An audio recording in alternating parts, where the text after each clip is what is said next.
back to Ishvani Unplugged. So today I'm here with the incredible Jaime Griffiths. Da-da-da-da! Welcome, Jaime. Thank you for being here today. So Jaime is all the way from Manchester. She's here to tell her story today and to tell us a little bit about fitness and bodybuilding. So Jaime, I see you here in your fitness attire. So tell us a bit about who you are and where you come from. I just came from work this morning. I am originally from Manchester, but I've lived in South Africa for 13 years now with my daughter. We moved from England to South Africa because her father's originally from here. Okay. Afrikaans. So she's been brought up Afrikaans even though I'm English. Yes. She just started grade 10 at Pearson. Okay. Her dad still lives in East London. We moved here so she could go to high school. Okay. So when you were in Manchester, did you come from, you were born there? Did you always live there? Were you born and brought up there until you were around 18, 19? I was always there until I moved here. So I've always been in and around Manchester. I've got family in Newcastle and Wales and stuff. But always in England before then. Just holidays and stuff like that. Yeah. And did you grow up in a big family or was it a small family? No, originally just me. There's 10 years between myself and my sister. Okay. And then I grew up with my sister, but my mum and dad separated. So I've got like 4 half brothers. Okay. That live with my dad, and then 1 half sister that I grew up with. Okay, cool. So you came to South Africa because of your husband, and what's your experience been like in South Africa? Oh, that's such a broad question. I don't know. I get a lot of. It's easy to sort of look at the grass greener kind of thing. So there's a lot of people here that ask me, why did you bother coming from there to here? Because all they see is the problems that are here. Yeah. But having lived in both, it depends so much on like what your values are and what's important to you. So now you said obviously you're in the medical field. So if you struggle to get a position that's going to pay you a good salary for your experience and knowledge, then maybe this country is not the right for you and another one is. Yes. As opposed to for me to work, I used to work running bars and restaurants. So when I became a mom, like starting work at 5 a.m. some days, but then on a weekend working until 3 o'clock in the morning, that's not the kind of lifestyle it's just not practical. that I wanted as a mom, especially.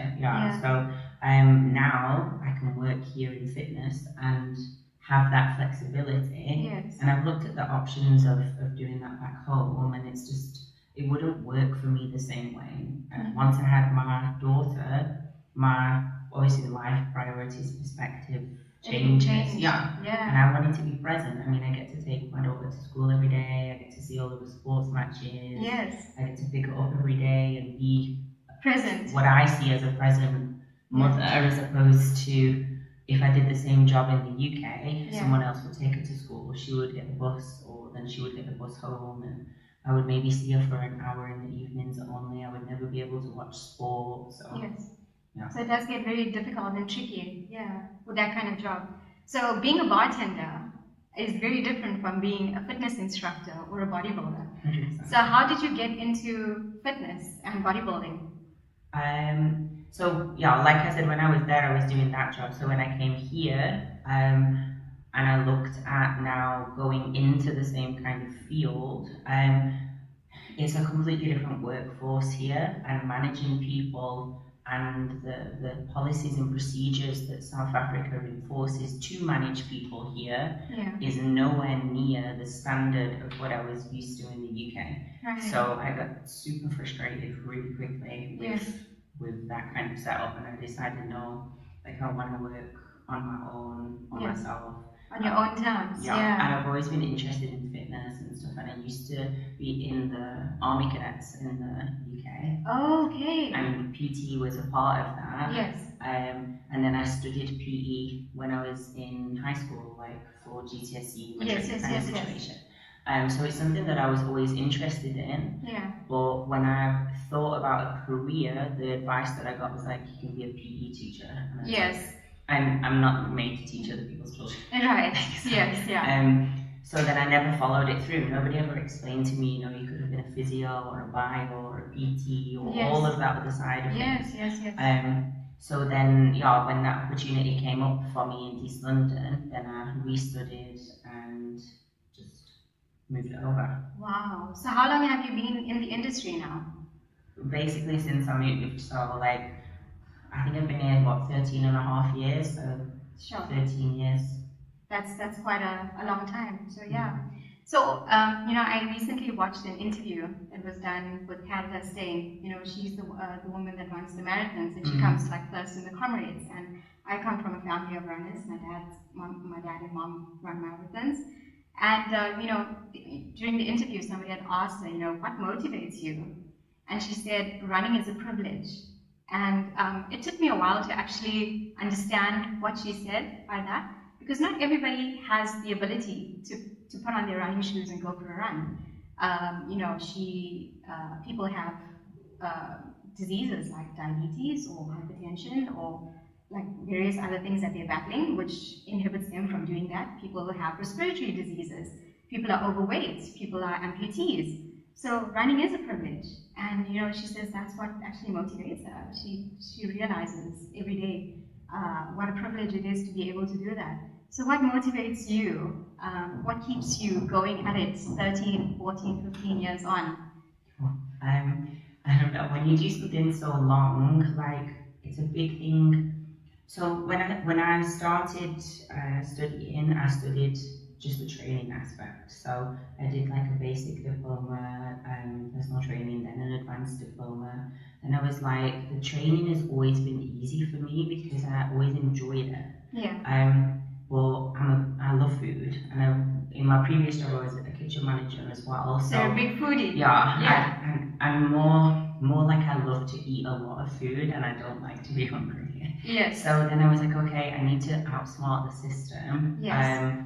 So that I can lose weight whilst I'm doing the training, which I love. So let me learn more about it. So then I became a nutritionist. Okay. So then I was like, okay, so now I know the science, so now I know how to manipulate the macros and the calories and stuff like that. So in theory now I had like the perfect training plan and then the perfect eating plan. Absolutely. But because they both need to supplement each other. Exactly. You can't just do one or the other. It doesn't always work. Exactly.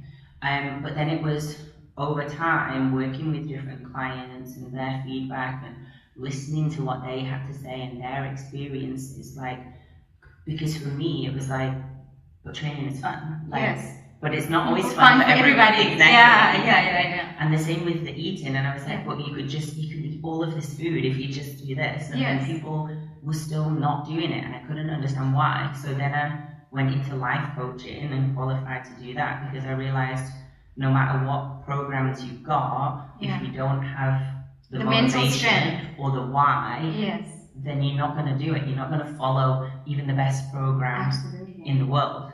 But then even if you've got a why that's brilliant, you have to bring yourself back to that to re-motivate yourself. And to, even when on those days where you don't really feel like it because the weather's miserable. Like today it's pouring outside. Exactly. So then you look back, okay, but what's my big why? Why am I doing this? And then it's the discipline of working towards that bigger picture and reminding yourself of that why all the time. So you can have like little goals, and like for me previously, now having had a baby, I never felt comfortable to wear something where my tummy was out. Because I've always thought I like a mummy tummy, like that little pooch at the bottom kind of thing. So one of my original whys was to feel like I could be confident wearing a crop top with like a low jean. Even in the gym, something like that.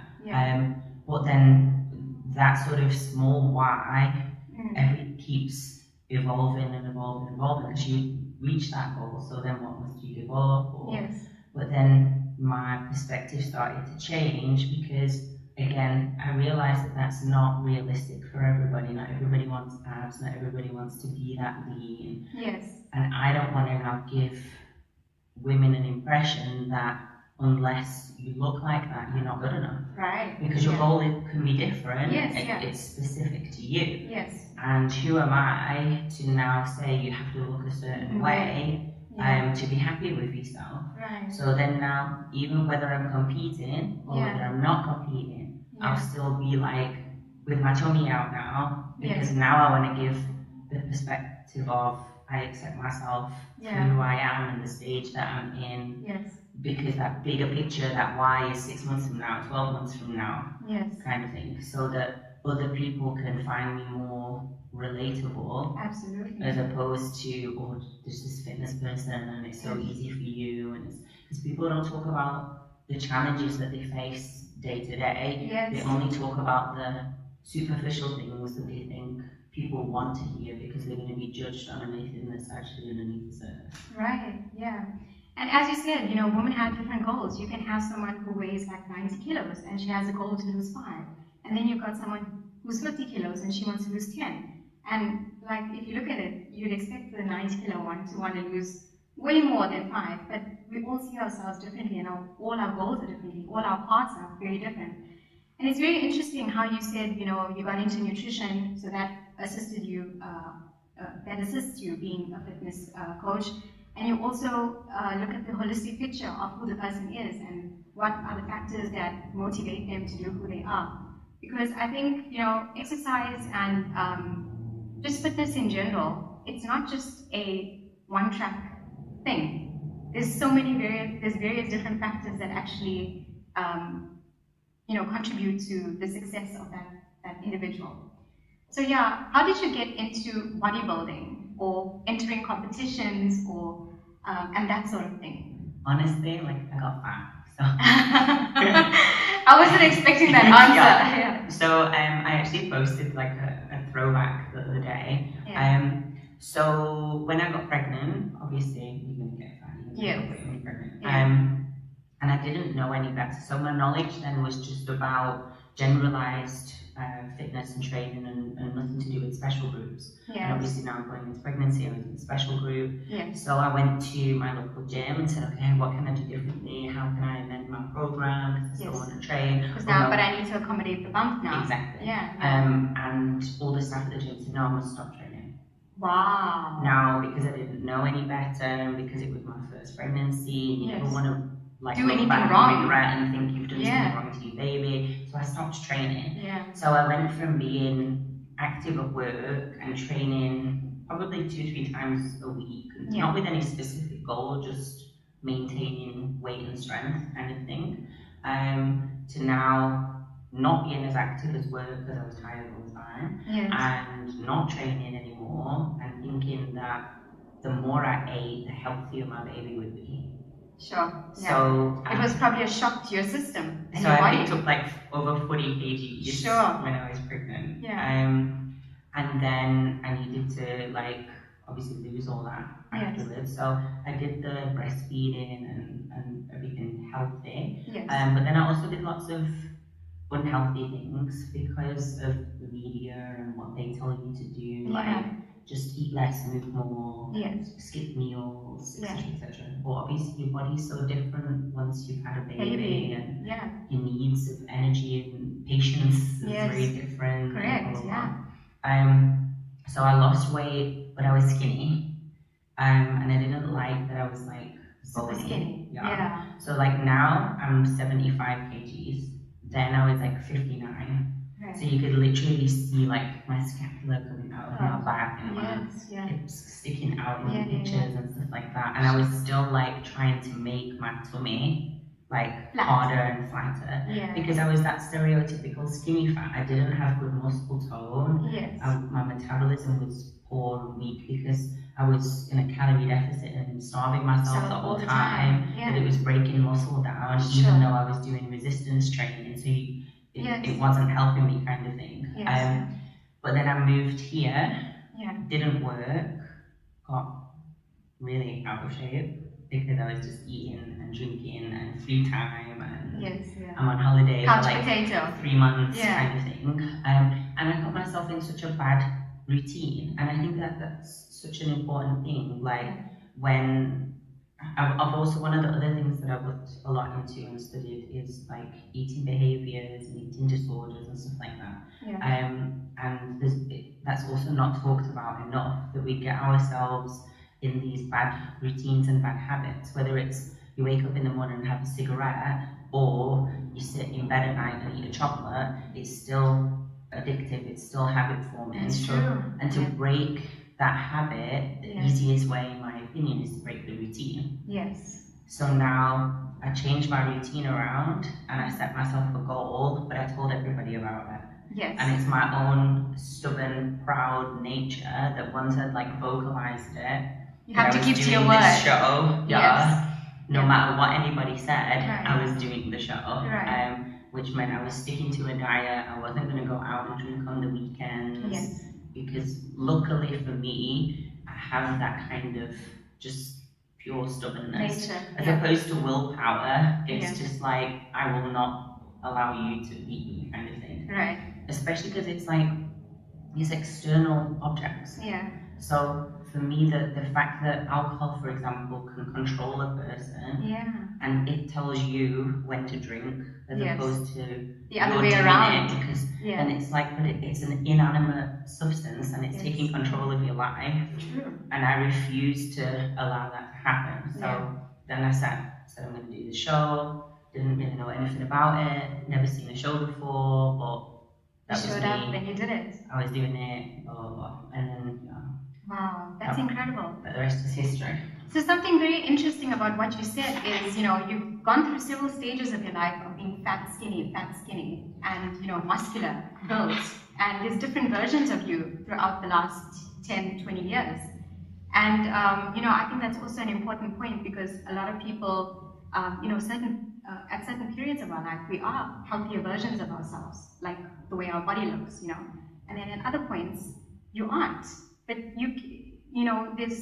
there is a way forward, and you can actually get back to it. You don't just have to give up and say, okay, I'm fat now, or I'm not happy with the way I am, and that's it. There is a way to bounce back. It just takes a little bit of discipline, and you can get there. So your social media account or your fitness name, is the Mad Fitness Coach. The Mad Fitness Coach. Yeah. So how did that come about? That's actually, now I must tag him in this because he's going to get a massive head. So my one friend from the UK, Paul. Yes. Him and I had a discussion the one day because I originally started working at Virgin Active in East London. And then I decided, because of now my previous corporate, I didn't want to be Jamie, the Virgin Active trainer. Yes. I wanted to establish my own brand. Yes, yeah. And more like Mad Fitness was based at Virgin Active kind of thing. Yes. So instead of putting Virgin Active's logo on everything, I wanted to make my own logo and start a movement kind of thing. Right. But we didn't have a name. So him and I were we just joke, and UK humour is just vulgar. Yes. So the amount of suggestions of names and stuff that we came out with, but it was actually his suggestion for the Mad Fitness. So it stands for motivated and determined. Wow, that is beautiful. So it does have quite a cool significance behind it. It's not just as you see it at face value, the Mad Fitness, because you think a fitness coach, you look at it and you're like, oh, is she mad? Or is she mad about what she does? Or... I just kind of sing. Yeah, so that's really cool. And where can people find you? Can they find you on social media? Yeah, so I have a couple of pages. If you look for my name, which is Jaime Griffiths, that's more going to be about my family stuff and my daughter. So I just use that so my family can keep in touch back home and watch netball games and stuff like that. Sure. Or anything to do with work and fitness, then my Facebook page is Mad Fitness Coach, but I'm more active on Instagram. That's at mad_fitness_coach1. Okay. And are you on TikTok? Can people find you on TikTok? Not on TikTok. No. Already the Instagram and Facebook and WhatsApp. It keeps you busy enough. It's I can't. I don't know. Possibly handle another account. I don't know. Maybe one day I'm gonna have to. I see people moving more onto TikTok, and I used to do the Twitter thing, but I'm just unless I can just post one and it sends to everything. It's too much. Yes, Too much.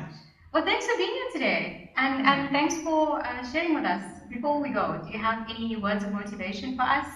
for people like me, just normal everyday people, who have a very strange behavioral pattern or strange relationship with fitness. Any advice for us? I don't know. I feel like I need to know what the strange behavioral thing is. Yeah. I don't know. I have this tattoo. Yes. That says "Strive to be more." Yeah. So I'm Christian, Yes. and I believe that like perfection doesn't exist. Right. But you will stumble on greatness if you try and achieve perfection. So Yes. I believe that God wants us to be the best version of ourselves. So trying to do your best, Yes. and knowing you're in your heart with that intention Yes. that you are trying to learn more about healthy eating, trying to be more intentional with movement, Yes. whatever that is, and finding something that you can genuinely enjoy. Like for me, I love playing netball. Netball doesn't feel like exercise. Right. It's So just fun. Exactly. Yeah. So you've got to find that thing for you that you can eat in a certain way so it doesn't feel like a diet and a sacrifice and torture. Yes. You can move in a certain way Yes. that doesn't feel like, oh my goodness, I can't believe I've got to go do this is hell. Like Yes. that you actually look forward to those activities with people that you can enjoy doing it with. And once you find that, then you can do it forever. And that's the goal. Absolutely. To do it forever. Yeah. And also the funny thing about diets is diets are usually like 21-day diets or something, and they're usually very strict and restrictive. And it's not something that you can actually stick to long term. That's why it's called a diet. But I think it's better to make small lifestyle adjustments or lifestyle changes that you can blend into your life and that can stay for the long run. And 100%. you'll see more stable results, I would say, in the long term. Yeah. Well, thanks for being here today. It was awesome. Thanks for having me. And we'll catch up soon sometime. But thank you guys for tuning in today. This is Jaime Griffiths. You can check her out at The Mad Fitness Coach. And yeah, take care, guys. Mwah!